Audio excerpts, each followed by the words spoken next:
The dust of northern Syria tasted like failure. Lieutenant Commander Alex Wolfrenner felt it coat his tongue, grind in his teeth, and settle deep in his lungs. For 2 months, SEAL Team 3's Viper element had been chasing ghosts through a landscape of rubble and whispers. Their target was a particularly vicious ISIS cell known as the Desert Lions, responsible for a string of attacks on civilian aid convoys. But their intelligence was stale, their local contacts unreliable. They were hitting empty houses and abandoned training sites, always one step behind, while the Lions continued their bloody work. Anything. Alex's voice was a low growl over the comms, directed at his sniper, Petty Officer First Class Marcus Reaperthorn. Negative Wolf, came the reply, flat and bored. Just 2 goats, a stray dog, and a whole lot of nothing. This is another dry hole. Alex swore under his breath, leaning against the pockmarked wall of a bombed-out bakery. Below him, the rest of his 4-man team doc, the unflappable Corpsman, and Rook. The new guy, whose real name was Kevin, held security, their forms tense in the oppressive heat. This was their 5th fruitless mission in 2 weeks. Morale was a dwindling resource, more precious than ammunition. Back at the firebase that night, the mood was grim. The CIA liaison, a man named Carter, who seemed perpetually annoyed by the military's existence, offered them the usual, vague satellite imagery and intercepted chatter that led nowhere. "We're spinning our wheels," Carter, Alex said, his frustration boiling over. "We need actual Humant, someone on the inside. Without it, the Lions will own this province by Christmas." Carter sighed, taking off his glasses to rub his eyes. "The kind of source you want is a unicorn, Alex. Everyone with a brain is either dead or has fled. The rest are too scared to talk." That night, a new file landed on Alex's encrypted tablet.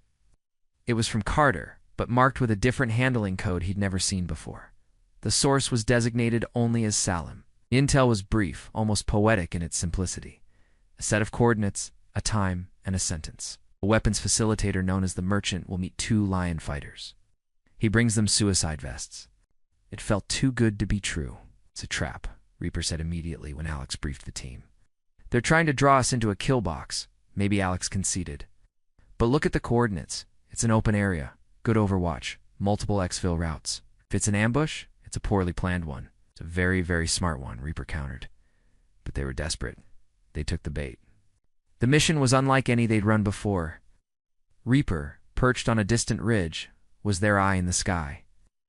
Alex, Doc, and Rook moved like shadows toward the coordinates, a small, forgotten crossroads in the middle of the desert. Just as Salim's intel had promised, a beat-up Toyota truck appeared at the designated time. 2 men with rifles got out. A few minutes later, a second vehicle arrived. A portly man, the Merchant, opened his trunk. "I have eyes on the vests." Reaper's voice crackled, suddenly sharp with adrenaline. "He's showing them. It's happening. Execute," Alex commanded. Reaper's suppressed rifle coughed once, and the first Lion fighter dropped. The second spun in confusion just as Alex and Rook opened up, stitching him to the side of the truck. The Merchant threw his hands up, screaming in terror. They had him zip-tied and hooded, before the dust from their muzzle blasts had settled. The whole engagement lasted less than 10 seconds. It was flawless. The intel was perfect. That was the beginning of Salim. Over the next 6 months, Salim became Viper Element's guardian angel. He was a ghost. A whisper funneled through the CIA's most secure channels. They never met him, never even heard his voice. His intel arrived in terse, unsigned messages, always accurate to the smallest detail. He gave them a bombmaker's workshop in the basement of a school, providing a window of time when the children would be gone. They moved in and dismantled a factory that had supplied IEDs for half the region. Salim's intel included the detail that one of the bomb makers had a habit of smoking, allowing them to time their entry for when he stepped outside, avoiding a potentially disastrous firefight inside a confined space. He gave them the location of a Lion financial courier carrying over $100,000 in cash. They intercepted the courier on a lonely stretch of road, seizing the money and crippling the cell's local operations for weeks. Salim's message had noted the courier's vehicle was a specific model of blue Kia, a common car, but that it had a distinctive crack in the rear taillight. That single detail allowed them to identify the target with absolute certainty and avoid a catastrophic blue-on-blue incident with a civilian family in a similar car just a mile down the road. With every successful mission, Viper's legend grew. They were the ghosts of the coalition, striking with supernatural precision. And inside the team, trust in the unseen informant became absolute. He wasn't just a source. He was a phantom teammate. "Whoever this Salim guy is, we owe him," Rook said one night, cleaning his rifle. The new guy wasn't so new anymore. His movements were confident, his eyes carrying the quiet weight of the things he'd seen. "He's got a personal stake in this," Doc added, patching up a small cut on Rook's arm. "The intel is too good, too specific. It feels like revenge." That became the prevailing theory. Salim was a man who had lost everything to the Desert Lions: his family, his home, his future. Now he was taking his vengeance by dismantling them piece by piece, using the most lethal tool he could find: a SEAL team. Alex clung to this narrative. It made sense of the unnerving precision, the almost clairvoyant quality of the intel. It gave a human face to their ghost. He found himself feeling a strange sense of responsibility for Salim, a fierce desire to protect this anonymous hero. When a mission got loud, his first thought was always about protecting the source. He found himself making tactical decisions, not just for his team, but for the man in the shadows he'd never met.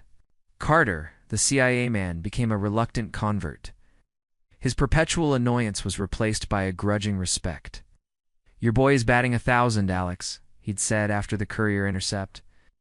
"I've never seen a source this clean. Not in 20 years in this business." "It's not a source, Carter," Alex had replied, more sharply than he'd intended. "He's an ally, eh?" The culmination of Salim's work came in early autumn.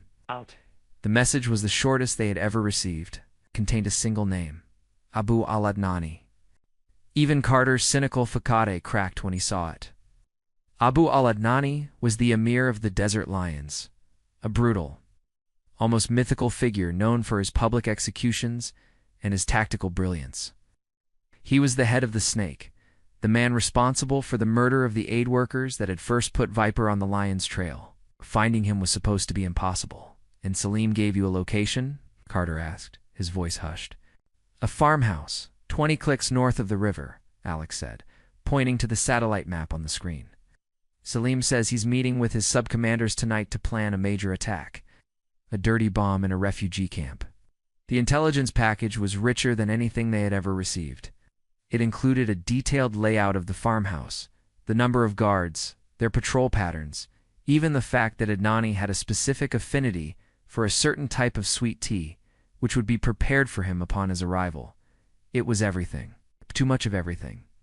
"This is it," Reaper said during the mission brief, his usual cynicism gone, replaced by a cold focus. "This is the one that feels like a trap."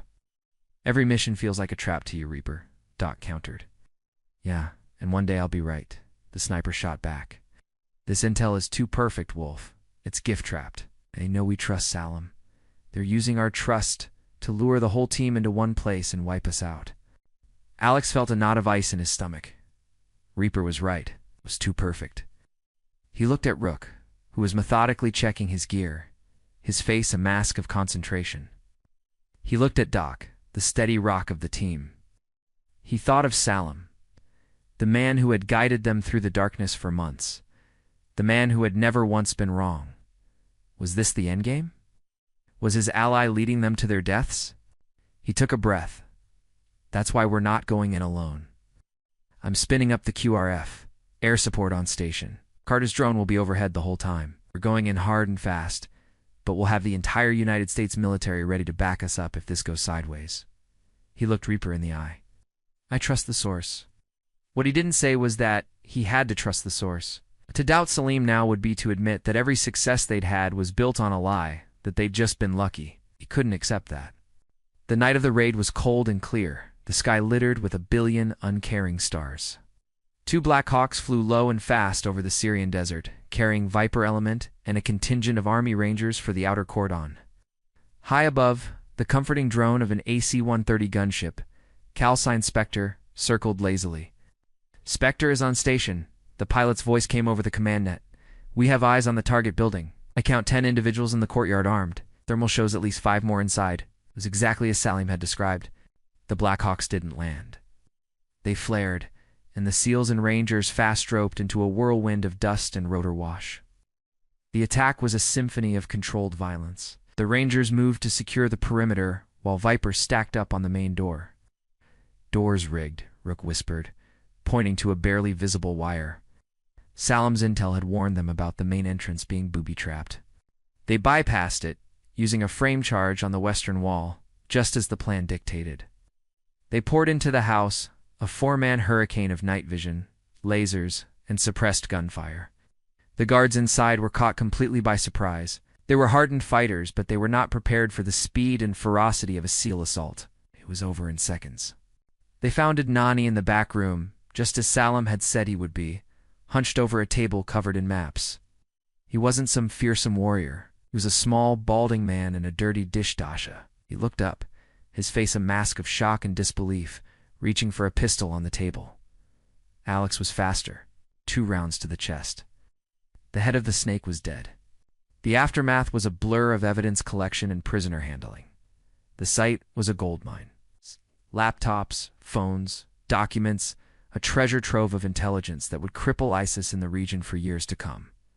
The dirty bomb plot was real. They found the components and the plans. They'd saved thousands of lives. Back at the firebase, the atmosphere was electric. It was the biggest win of the campaign. Generals called to congratulate them. Carter, for the first time Alex could remember, was smiling. He poured glasses of a very expensive single malt scotch that he'd clearly been saving for a special occasion. To Salim, Carter said, raising his glass, "The unicorn." To Salim, the team echoed. Alex felt a profound sense of relief and vindication. His faith had been rewarded. They had trusted the source, and the source had delivered the king. The war wasn't over, but this battle, their battle, felt like it was. 2 days later, Carter found Alex in the makeshift gym. The CIA man's face was pale. His earlier celebratory mood vanished, replaced by an expression of cold dread. He held a tablet in his hand as if it were a venomous snake. "We finished the initial analysis from Inanna's electronics," Carter said, his voice barely a whisper. "The raid was a success. We got a bad guy, no question." "But," Alex asked, setting his weights down, "but we found his primary satellite phone. The one he used to talk to his most trusted people. Encrypted, of course. Took the NSA's best geeks 48 hours to crack the last message he received, just before your team hit the door." Carter's hand was shaking as he handed the tablet to Alex. "You need to see this." It was an audio file with a text transcript beneath it. The file was labeled with its source and destination. The source was a familiar, anonymous designation. Salim. The destination was Adnani's sat phone. Alex's blood ran cold. He pressed play. The voice was distorted, electronically masked, just like all the intel they'd ever received. But the words were clear, spoken in Arabic. The English translation glowed on the screen below. "The Americans are coming for you now, my brother. They're brave and they are precise.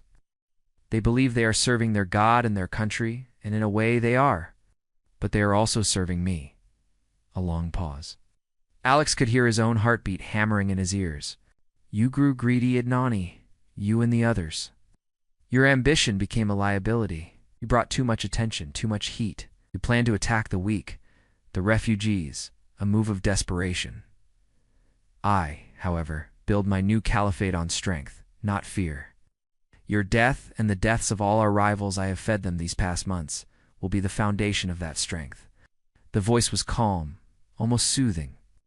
It was the voice of absolute power. "They will call me a hero, this informant they know as Salim, an ally. But you and I know the truth. They are the most perfect weapon a man could ever ask for.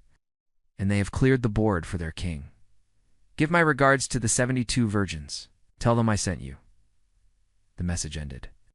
Alex stared at the tablet, his world collapsing into a single, horrifying point of understanding. The bomb maker they'd killed, Inanni's cousin and chief rival for weapons procurement. The financial courier, a man loyal to a different ISIS faction who was siphoning funds. Every mission, every target. The desert lions he had fed them were not a cohesive cell. They were a list of every single person who stood between Salim and his absolute control of the ISIS network in the region. They hadn't been dismantling a terrorist cell. They had been consolidating a rival's power base. They hadn't been soldiers. They had been assassins. Their greatest ally, their phantom teammate, their unicorn, was the true Serpent of Raqqa, and they had just handed him the crown. Alex looked up from the screen, his face ashen. He saw Reaper, Doc, and Rook walking across the compound, laughing, basking in the glory of a victory that now felt like the most profound defeat of his life. They had won the battle, but in doing so, they had empowered a monster far more intelligent, patient, and dangerous than the one they had just killed. And he, Alex Wolf Renner, had been the one to convince them all to trust the man who had played them from the very beginning.